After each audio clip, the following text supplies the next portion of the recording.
So this audible release model, there's quite the story behind it. It was back in 2006, or even before that, that I was curious about, where the sound comes from a spinal manipulation, or where two joints actually separate.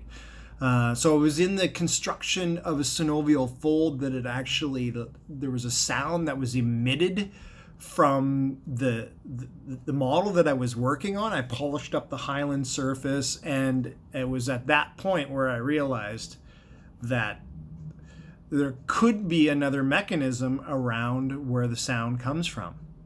So what am I doing currently with the research regarding the audible release? Well, currently I'm working with a team at UBC's mechanical engineering department. What we have recently captured is high resolution of the event, and it's taken a little while, but now we've synchronized the sound, the visual, and now we're just installing an accelerometer, and this should lend to a better understanding of the mechanisms of joint release, talking about stability, instability. It helps us discern when patients come in and they describe certain sounds associated with their movements.